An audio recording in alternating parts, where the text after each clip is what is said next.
আমি একটু ওপরের দিকে চলে এসেছি। এখানে পাম্পিং স্টেশনটা, সেভেজ পাম্পিং স্টেশনটা আছে। আমি যাচ্ছি, দেখতে বেশ জনহীন। আই ডোন্ট নো আমি কোথায় এলাম। শ্মশানে একা একা, কাউকে দেখতে পাচ্ছি না। এদিকটা পুরো ঘেরা, আমাকে অন্যদিকে যেতে হবে। ভয়ও লাগছে।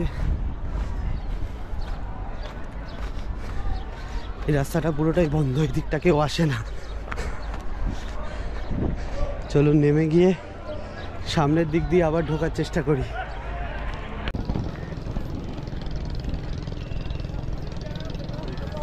ঠিক আছে, বহুত আচ্ছা।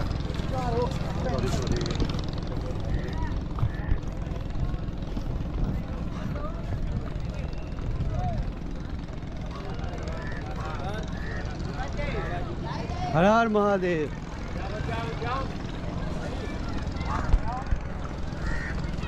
চলে এসেছি অলমোস্ট মণিকর্ণিকা ঘাটে।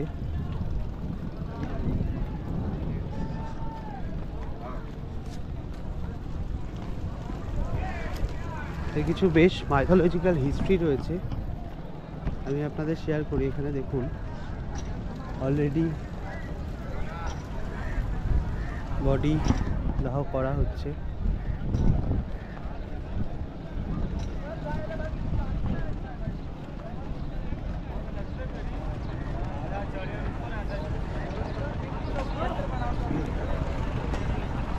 আরেকটু ভেতরের দিকে যাই।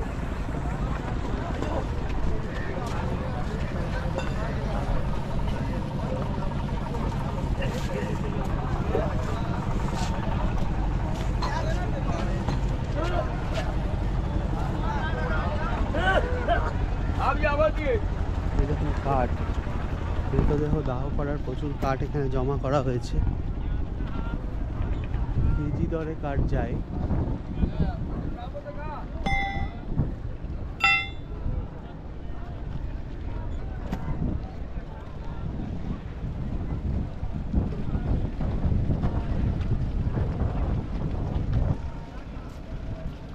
দেখুন সারি সারি কাঠ রয়েছে। আচ্ছা, মণিকর্ণিকা ঘাটের হিস্ট্রি আমি আপনাদের সাথে শেয়ার করছি।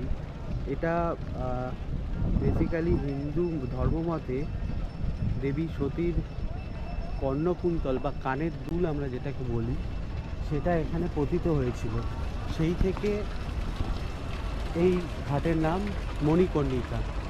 মণি মানে হচ্ছে সতী, কর্ণ মানে হচ্ছে কান, মানে সতীর কানের দুল।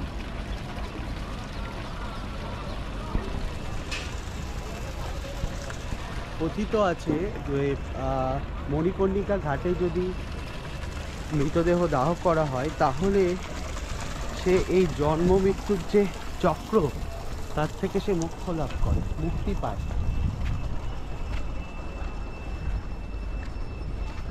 আর এর আরও একটা পৌরাণিক ইতিহাস আছে। সত্যযুগে হিন্দু পুরাণ অনুসারে দেখা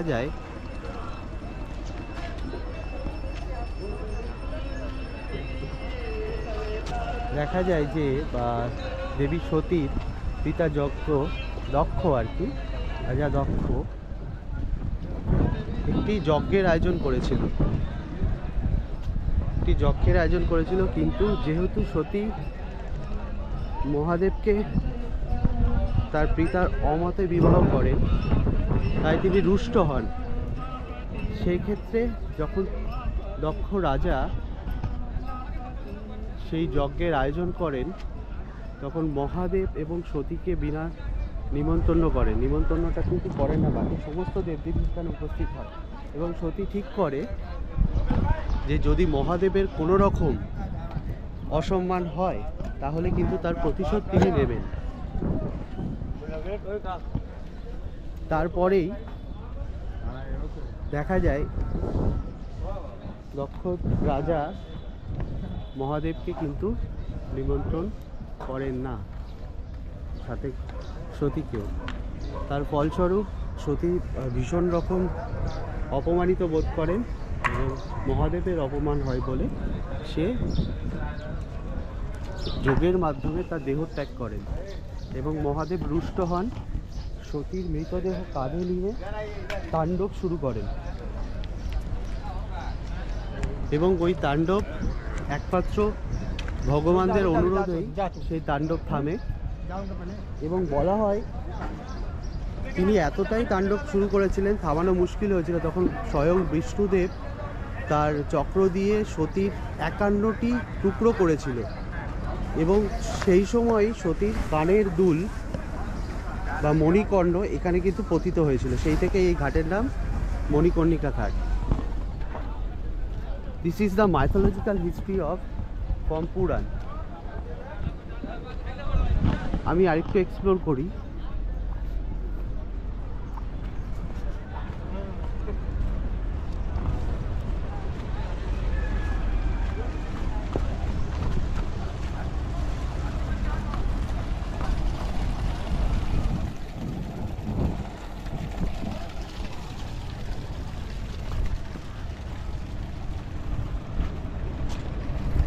মাইথোলজিক্যাল হিস্ট্রিটা আপনারা জানলেই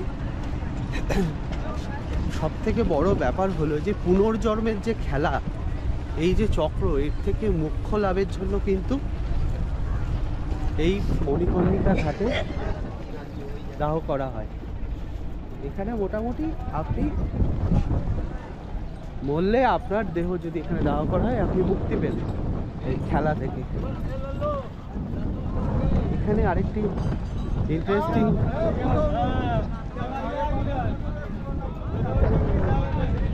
ভিতরটা জানি না যাওয়া যাবে কি,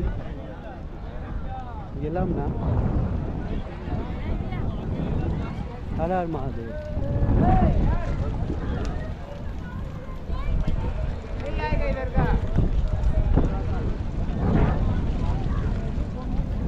আমি একটু ভেতরটা যাওয়ার চেষ্টা করি।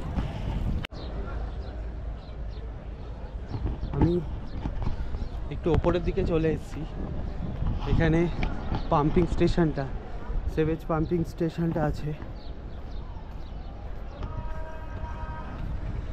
আমি যাচ্ছি, দেখতে বেশ জনহীন। আই ডোন্ট নো আমি কোথায় এলাম। শ্মশানে একা একা, কাউকে দেখতে পাচ্ছি না। এদিকটা পুরো ঘেরা, আমাকে অন্যদিকে যেতে হবে। ভয়ও লাগছে। এই রাস্তাটা পুরোটাই বন্ধ, এই দিকটা কেউ আসে না। চলুন নেমে গিয়ে সামনের দিক দিয়ে আবার ঢোকার চেষ্টা করি।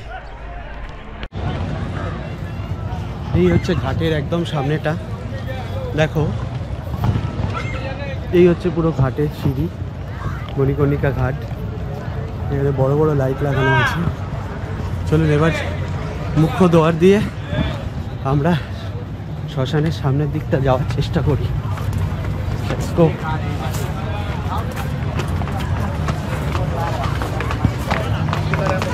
বেশ খাড়াই সিঁড়ি।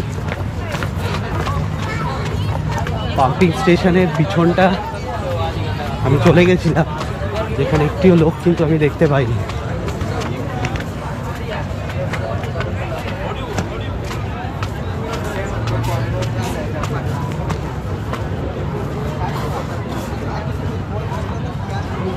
এখানে ব্যাংক, মন্দির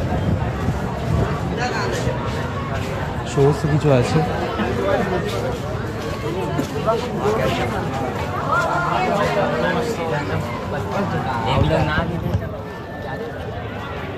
মণিকর্ণিকার ঘাটের ভেতরটা, এখানে বড় মন্দির দেখতে পাচ্ছি, SBI ব্যাংক।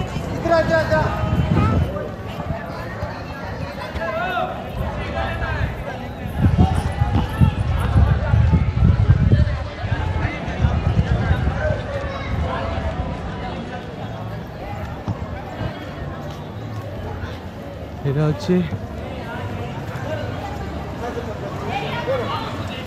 শ্রীরাম বক্সার ভবন। চলুন মন্দিরের দিকে যাচ্ছি। আমি জানি না মন্দিরে ক্যামেরা অ্যালাউড কিনা, তবে চেষ্টা করব আপনাদেরকে যতটা দেখানো যেতে পারে।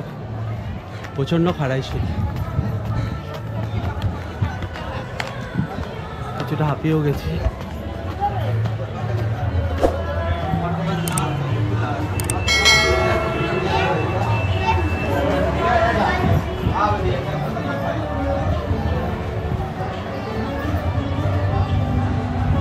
এটা এন্ট্রান্স।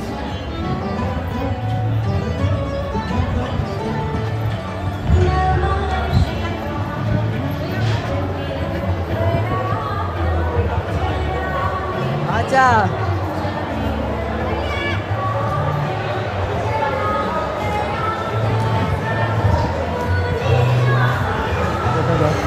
এখানে খাওয়ার জায়গাও রয়েছে, ফুড কর্নার রয়েছে একটা। প্রচুর দূরের ভক্তরা এখানে খেয়ে নেন। আই থিঙ্ক এটা পুজোর লাইন। তো আমি এই লাইন ঘিরে এখন যেতে পারবো না। এই লকারের ব্যবস্থায় গলিতে আছি।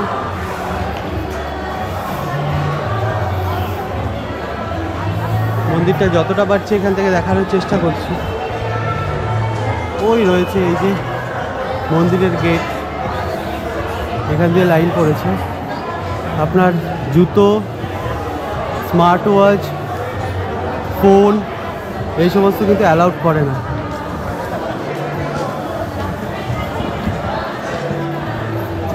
হচ্ছে মন্দিরের সিংহদ্বার।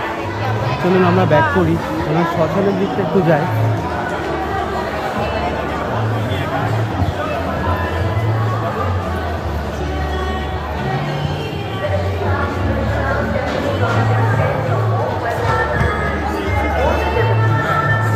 Ticket counters have been set up in the temple corridor.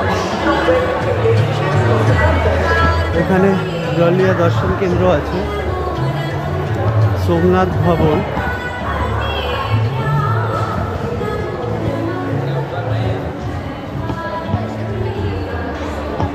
আমার ভিডিওটা আমি মণিকর্ণিকা ঘাটের এখানেই শেষ করছি।